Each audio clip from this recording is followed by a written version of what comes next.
Welcome to the Starfleet Leadership Academy, a Star Trek podcast told through the lens of leadership development. And now, here's your host, Jeff Akin. Welcome back.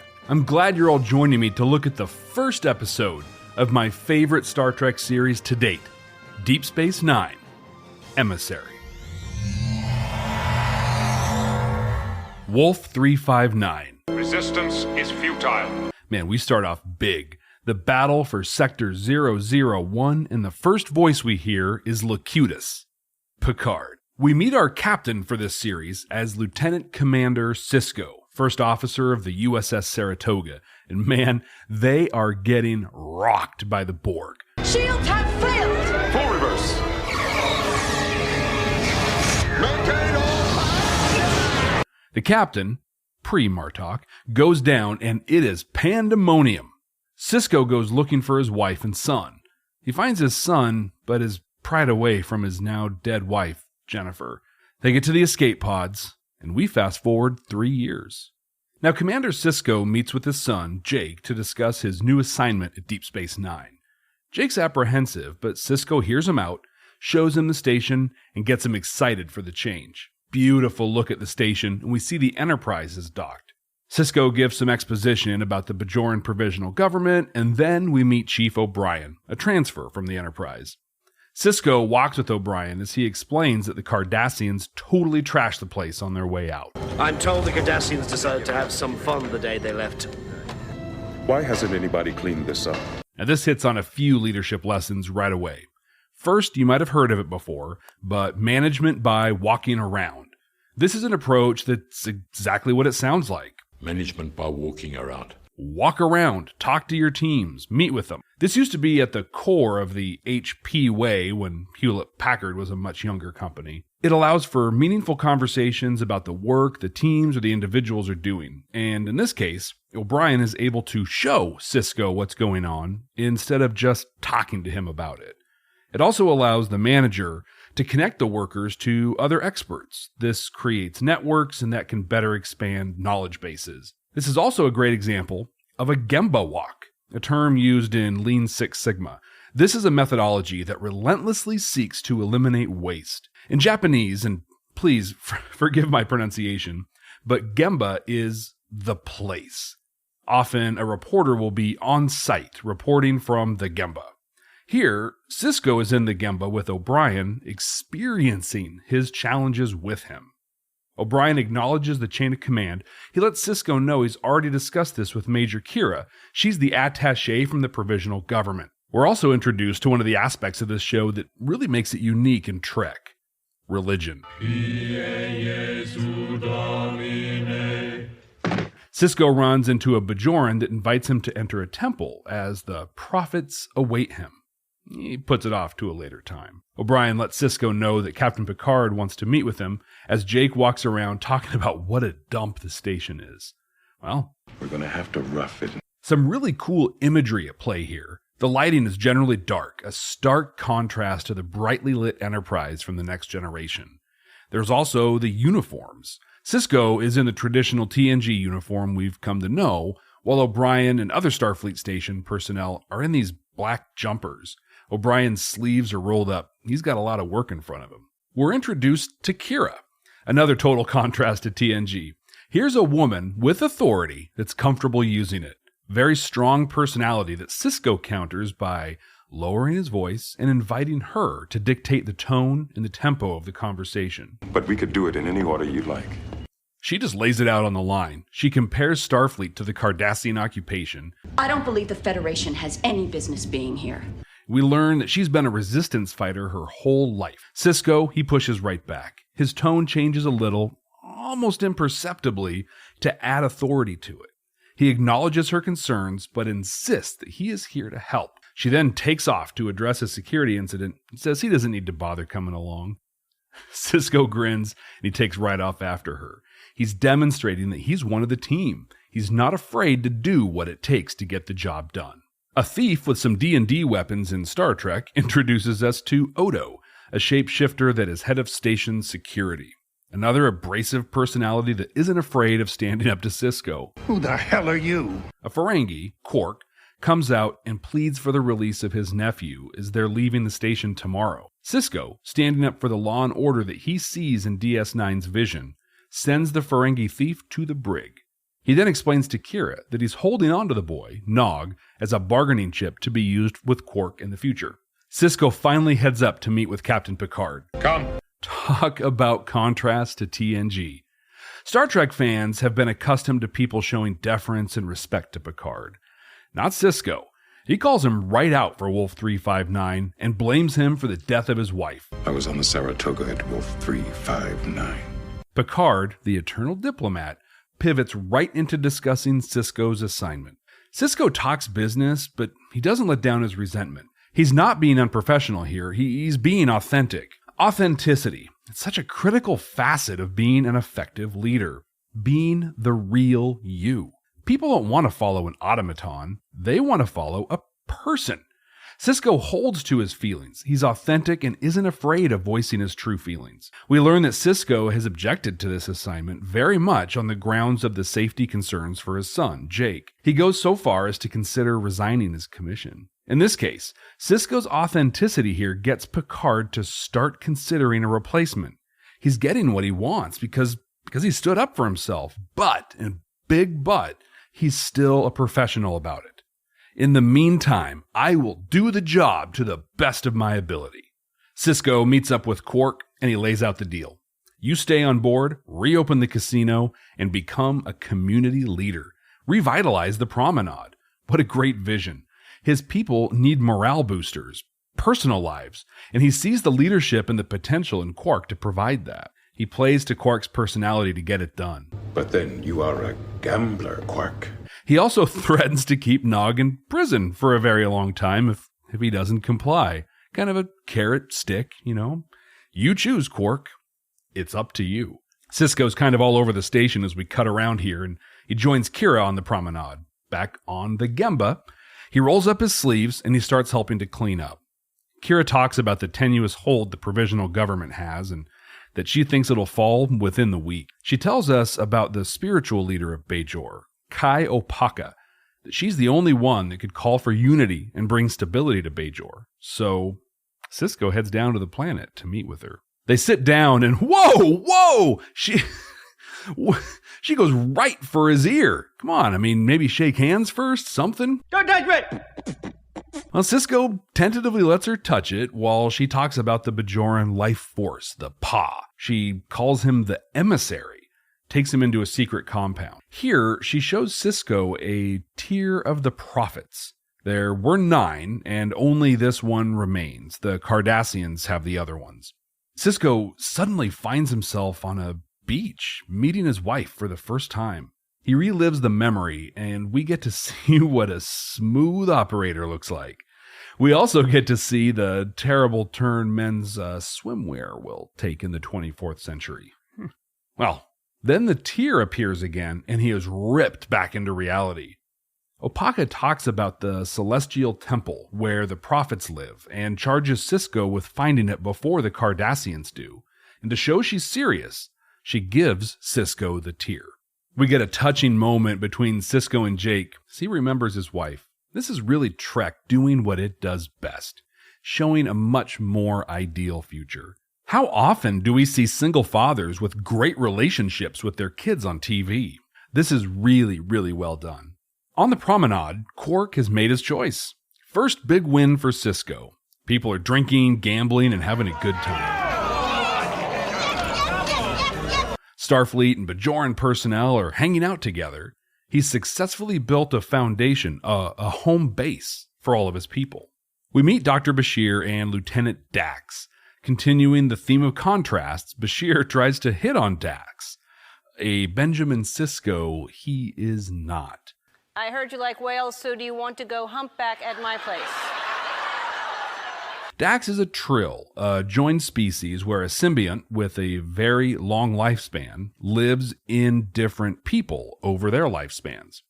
Sisko is friends with the prior host and calls Dax old man. Bashir blatantly insults Kira by calling Bajor the frontier and the wilderness.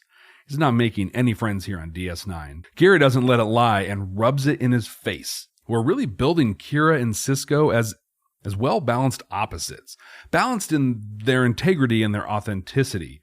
These are two people that are very, very comfortable with who they are. An appropriate passing of the torch as O'Brien leaves the Enterprise. You have to remember that this is the first new Trek since The Next Generation came onto the air. Picard comes to see him off. This is your favorite transporter room, isn't it? Wow. He must have had the most boring job on the Enterprise if that's Picard's big goodbye for him. I don't believe it. I tore my pants. Still, seeing Picard send him off sent the right tone and helped legitimize O'Brien as a leading role for DS9.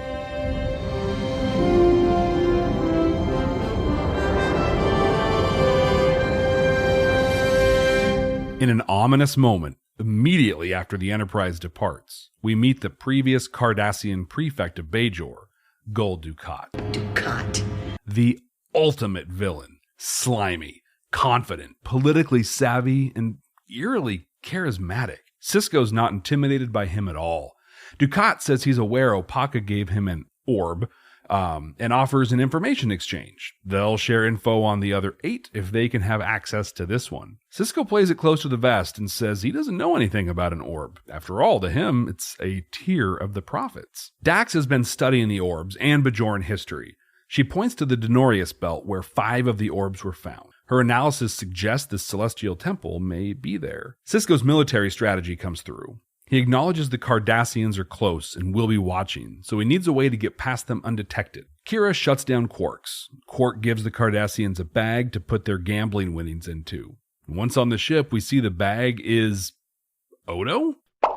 Now that he's infiltrated the Cardassian ship, he can shut down the sensors while Sisko and Dax get on a runabout, the Rio Grande, and head to the Denorius belt. They find a wormhole and they head in. Wormhole totally reminds me of the cyber world in Lawnmower Man. I am God here. Well, it takes them into the Gamma Quadrant, the other side of the galaxy. Sisko believes they've just discovered the very first stable wormhole. They are slowed down and land on what appears to be a planet inside of it. Sisko and Dax are seeing very different things, even though they're in the same place. An orb appears and seems to take Dax back into ops on DS9. Sisko finds himself having a vision again, this time in the Celestial Temple. I'm going to dive into the experience he has in this vision, but first, he comes into contact with the prophets. They're non-corporeal beings, such a Star Trek thing. They don't experience time as we do. Okay, now the vision. This is incredible. This is such a sci-fi breakdown of how we get into our own heads and hold ourselves back. As the prophets attempt to understand time as Sisko knows it. What is this time?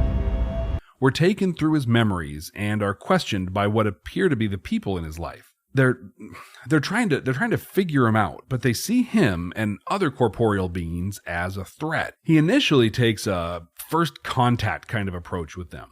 He goes through the platitudes of Starfleet. I'm not your enemy. I come in peace, etc. But eventually he shifts his approach, stating that corporeal beings can best be defined as the sum of their experiences. He attempts to explain linear time and the concept of memories. They really struggle to understand. The epiphany for them comes when they connect the memory of his wife, Jennifer, to him. She is part of your existence. She is part of my past. She's no longer alive. But she is part of your existence. She was a most important part of my existence. They see her as part of his existence. He argues that she's gone and he lost her, but they continue to argue that she's a part of him. Sisko explains the essence of linear existence, each day affecting the next, a progression that leads to the current state and shapes the future. They experience a really special memory when Sisko and Jennifer agree to be together and have kids. But then they take Sisko to the memory of the Saratoga, of finding Jennifer dead. He says, I don't want to be here, but then they reply, Why do you exist here? Why do you exist here? What a great question. More on this in a few. The vision continues. The prophets are beginning to understand and explain that corporeal beings traveling through the wormhole disrupts their existence. This is why they see him and others as a threat. Sisko explains that he and other corporeal beings are aware that every choice has a consequence, but we don't know what it will be. He says we use our past experiences to inform and guide us. We learn that baseball is really important to Sisko and Jake. He uses baseball as a metaphor for linear existence, the fact that we don't know what's going to happen. We have to anticipate, but be ready to accept what happens. It's a really great metaphor. It's delivered really, really well here. The prophets accept what he says, and they go right back to it. Why do you exist here? They explain again that he keeps pulling them back to the memory on the Saratoga. We do not bring you here. You bring us here. He starts to break down, and he sees what they're saying. Despite the last 3 years and all he's experienced in that time, he's never let himself move forward from the moment he left Jennifer. He hasn't been in any of his present moments since then, but has lived and existed staring at her, trapped and dead. And the prophets drive it home. None of your past experiences help prepare you for this consequence. He agrees, says he doesn't know how to live without her. This is not linear, they say.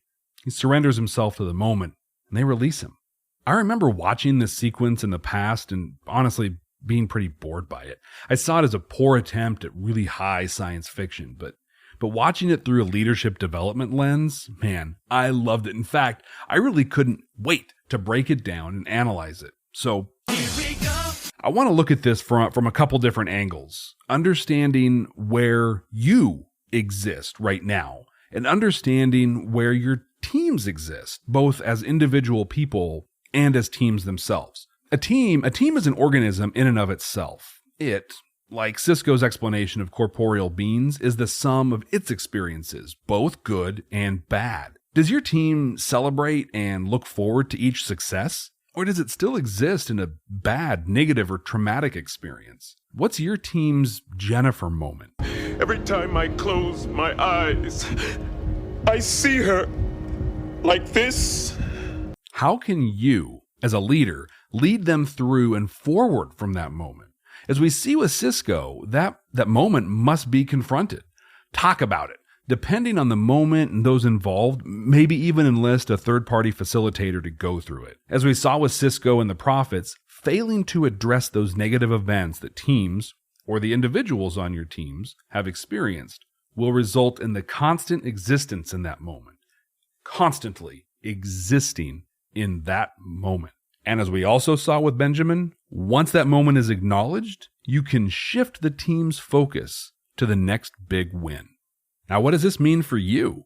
Well, this lets me talk about one of my favorite leadership aspects, self-awareness. So often, we point at others for failures. It's so-and-so's fault this thing didn't happen. If it wasn't for X, I'd have gotten that promotion or that sale or whatever, so on and so on. It's not my fault.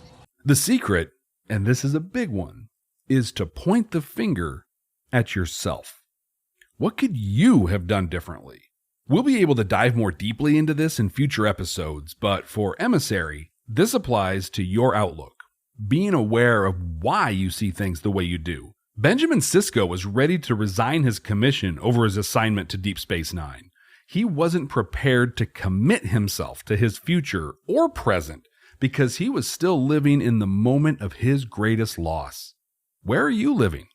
Where do you exist? Once you can answer those questions, confront them, and be prepared for a renewed and refreshed outlook, or if nothing else, be prepared to accept your outlook for what it is and where it's coming from. The single most powerful takeaway, at least for me, in this whole sequence, is that the prophets see Sisko's existence in this terrible moment in the present tense. They see it happening right now. You exist here. I exist here. Because it colors every thought, every action, every interaction for Sisko. It may have occurred in the past, but it is happening right now. Good stuff. The Deep Space Nine crew prepare to launch a rescue effort as the Cardassians head toward the wormhole as well. Kira comes up with the idea of moving the whole station from the planet to the mouth of the wormhole. Dax and O'Brien figure out how to do it and get it to work. Kira heads off to make preparations, and she shows some really good management skills here too. She assigns people to do work based on their strengths. She's even able to motivate Bashir by calling back his desire to be a hero out on the frontier. You too, Doc. Time to be a hero. Yes, sir. On their way to the runabout, Odo opens up a little. Apparently he was found in the Denorius Belt. He's faked his way, passing himself off as a humanoid his whole life. He's anxious to get to the wormhole, thinking there might be some answers to his past in it. They get to the runabout and it's a race. Dukat ends up going through the wormhole before the runabout does, and the wormhole closes up tight. O'Brien and his team do some Star Trekking, and through the miracles of some kind of physics, and of course arguing with the computer, successfully move the station. This changes the whole paradigm for the station. Now, instead of just supporting Bajor and their entry into the Federation, they're at the mouth of what will become a hub of intergalactic trade and travel. With Dukat having disappeared through the wormhole, 3 Cardassian warships show up at the new location of Deep Space Nine. They prep for battle. Kira calls for shields, but O'Brien says there are none. They used everything to move the station. This is when we get to see the resistance fighter in Kira. She fires at them right away. She sets up a sensor screen to make it look like they're armed to the teeth. She stands right up to them. You want a war? I'll give you one. And O'Brien very much approves. So if you want a war, I'll give you one. Major, remind me never to get into a game of roulade and wild draw with you. This leads to a Cardassian assault on the station. The ruse doesn't hold for very long, and the station takes very heavy damage. Suddenly, the wormhole opens up. The Rio Grande, with Sisko, comes out with Dukat's warship in tow. The Cardassians stand down, and Sisko returns to Deep Space Nine. He assesses the damage, finds his son, and embraces him. The Enterprise returns, and he meets with Picard once again. After his experience with the Prophets, Sisko lets Picard know that he's all in as commander of this station. He's moved past his doubts, and he's certain this is where he belongs. Picard wishes him luck and takes off. Life begins to settle in on the station. Kira lays down the rules to Quark. If you don't take that hand off my hip, you'll never be able to raise a glass with it again. Finally, we hear the bustle of a station that's about to become the political center of a galaxy. I said it last episode, and it's important to be forthcoming. This is my favorite Star Trek series. It develops, over time, into a monumental feat of television for its time. It does, however, take some time to find its footing, to grow its beard, as they say. This episode is really from the time before Trek knew how to put together an exciting pilot. It's absolutely a step up from Encounter at Farpoint, but it's still a difficult watch. I don't know if it's that the writers didn't really know what they wanted from the characters yet, or if the actors hadn't really wrapped their heads around them. I'm inclined to believe the writers had a pretty good idea, but many of the acting choices are, well, questionable. I'm acting! I don't think Terry Farrell quite knows what to think of Dax yet, and Nana Visitor is still feeling her way around this character. One of the many things that makes DS9 great, in my opinion, is the characters. So we move past this, but there's some rough moments in this episode. Avery Brooks, on the other hand, wow, absolutely incredible. He's got swagger, confidence. I love the sing-song quality of some of his line delivery. It's mesmerizing. The effects are, well, I think they were going for a cinematic feel, which they get close to in Caretaker, but they don't quite hit it here. Some 35 plus years after its first airing, many of the effects they're just distracting and not good. The story, though, is great. It really sets the table for the world of Deep Space Nine. It distinguishes itself from TNG and introduces us to the complex spiritual and political world of the Bajorans.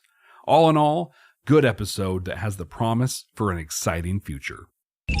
Command codes verified. We get a close and personal look at Benjamin Sisko, commander of the station and leader for this series. Kira gives us a glimpse of who she is, but I think it's safe to say that she is one of the most complex women in Star Trek to this point. Sisko nails it. He leads with experience that I don't know he's earned or should really have. His ability to understand the societal, the cultural needs of a space station as compared to a starship is uncanny. This really is similar to an assistant manager or deputy director type in the field, being promoted to the corporate office to run an entire division, but the division that no one really seems to want and isn't even located within driving distance from the actual corporate building. Having never commanded a starship on his own, he has the grace and ability to execute that would make you assume he's had this experience. Early on, he's on the scene with his people. In separate instances, he's walking the Gemba with O'Brien and then Kira. This engenders trust and respect between both parties. He gets his hands dirty alongside the people he leads. This is invaluable when walking into a confrontational, potentially hostile situation. He demonstrates he's just as invested in the mission as he's asking everyone else to be. He sees the need to create community and leverages existing resources by exercising his negotiating skills. In a way, he's set himself up as being a master negotiator in that, in his first encounter with Quark, a proud Ferengi, he successfully convinces him to stay on board, open a business, and lead the community on the promenade. And finally, I appreciate his ability to meet people where they're at. Watch as he meets different players, Kira, Quark, Opaka, Dukat. Depending on the interaction, he either matches their tone or counters in a way that brings them together. He shows the ability to get his point across clearly without always having to swing a hammer. He's got a huge mess to clean up, and the stakes are very high with the discovery of the wormhole. He'll have tremendous opportunity to not only demonstrate his leadership abilities, but to develop and hone them as well. Then there's Kira, the Bajoran Attache from the Provisional Government and Sisko's first officer. She's a resistance fighter, born and bred. She shows no fear and eagerly stands up to confrontation. But I am just a Bajoran who's been fighting a hopeless cause against the Cardassians all her life. Her defining moment in this episode comes when the Cardassian warships approach the station. She sees opportunity and leans on the strengths of those around her. She and O'Brien create some distractions to bluff their way through the situation, but when it all comes crashing down, once she knows they've lost, she starts to throw in the towel. How many companies could have been saved if their leaders could have just done this, right? Admit defeat, come back and fight another day. Of course, Sisko emerges from the wormhole and stops her from giving the surrender order, but she had steeled herself and she was ready. Deep Space Nine. Not the Star Trek we know from the original series or the Next Generation. This episode did a lot of work to separate it from its predecessors. Very successfully, I'd say. From a leadership perspective, we're going to have opportunities with both Sisko and Kira we won't have with other series. They don't get to fly off into a new challenge each episode. So, what did I miss? What do you agree with? Any takeaways or aha moments for you? Let me know. You can find me across all the social medias at Jeff T. Akin, A-K-I-N. I'd love to hear from you. And next week, we dive back to the past in what will be a challenging series to watch through the lens of leadership development. We're going to dive into discovery. Until then, ex astris scientia.